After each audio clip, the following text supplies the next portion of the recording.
KBS 7시 뉴스 함께하고 계십니다. 지금 시각은 7시 27분입니다. 지난 11월 19일은 정부가 지정한 아동학대 예방의 날이었습니다. 지정일이 있을 정도로 발생하지 않기를 바라고 있지만 끊임없이 지금도 계속 발생하고 있는데요. 특히 도내에서 최근 5년간 아동학대 신고 건수가 크게 늘기도 했습니다. 이유가 무엇인지 오늘 자세히 들어보겠습니다. 강원특별자치도 아동보호 전담기관 정유리 선임상담원 나와 계십니다. 어서 오십시오. 안녕하세요. 네. 자, 도내에서도 아동학대가 계속 발생하고 있습니다. 실태가 어떻습니까? 네. 우선 강원특별자치도의 3개년 신고 건수는 2020년 1,484건, 2021년 1,570건, 2022년 1,520건입니다. 과거부터 점진적으로 증가 추세에 있던 신고 건수는 코로나19 영향으로 잠시 하락세를 보였다가 지금은 다시 증가 추세를 보여서 이제 이전의 증가 추세를 되찾은 상태입니다. 그럼 이렇게 아동학대 신고가 계속 늘고 있는 이유가 뭡니까? 네, 아동학대가 늘어난 배경에는 이전에는 학대로 보지 않던 말과 행동을 지금은 학대로 본다는 것에 있습니다. 예. 사실 과거랑 현재를 비교를 해보면 아이들에게 더 잘해주고 조심스럽게 하는 건 현재인데 신고율은 반대로 지금 올라가고 있잖아요. 네. 이런 걸 보면은 이제 과거에는 교육적 목적으로 용인됐던 것들이 이제는 용인되지 않는 것으로 볼 수가 있다는 거죠. 사랑의 매도 그렇고 옛날에 오줌 싸면 옆집 가서 소금 받아와라 이런 말도 많이 들어보셨을 것 같고 예. 반성문으로 깜지를 쓰고 이런 것들이 아마 쉬운 예가 될 것 같은데요. 그때는 이게 정말 가르치기 위한 것들이었는데 지금 와서 생각해보니까 이게 정말 교육적 효과가 있는 거야?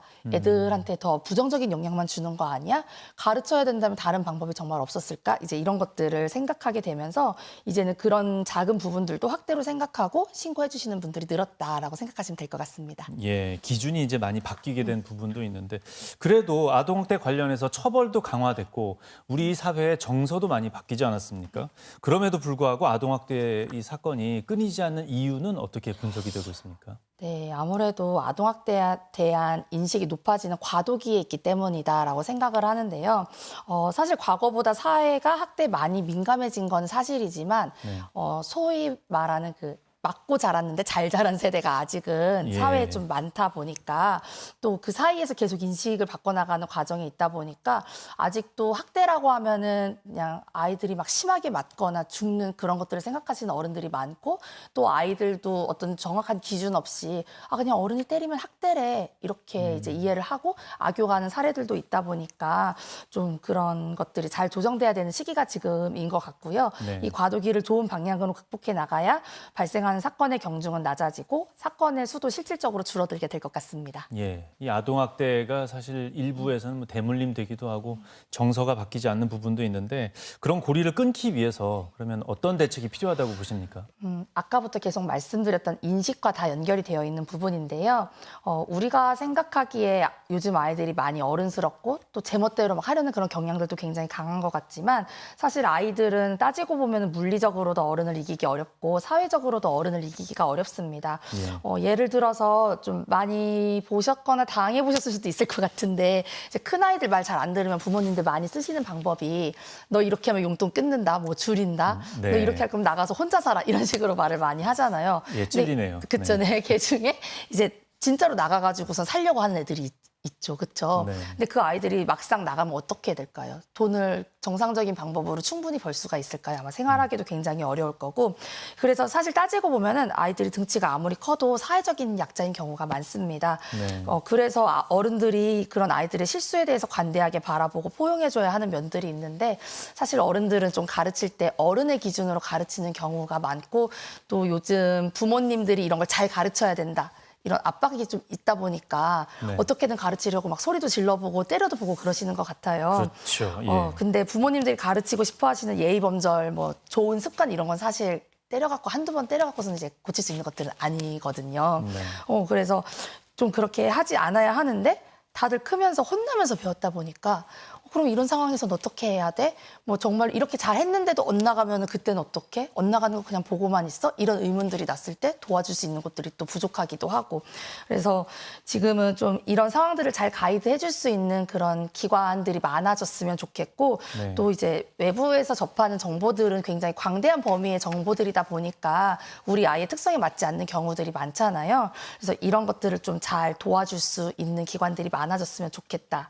그리고 또 사회가 너무 아이들에게 이렇게 빡빡하게 굴기보다는 네. 아이들에 대한 포용어린 시선이 조금 더 필요하다고 생각합니다. 예, 내가 배웠던 방식과는 다르게 가르쳐줘야 되는 부모님들이 아직 많이 계십니다. 그럼 아동학대 예방을 위해서 가장 시급한 것은 뭐라고 보십니까? 네, 우선 우리 사회가 상향 평준화된 아동학대에 대한 민감성을 가지고 아동학대를 조심하는 자세 또는 아이들을 도와주려는 자세를 가지는 게 가장 현실적이고 빠른 방법이 될 것 같습니다. 일단 예방이라는 말은 사실 일어나지 말아야 되는 거긴 하지만 예.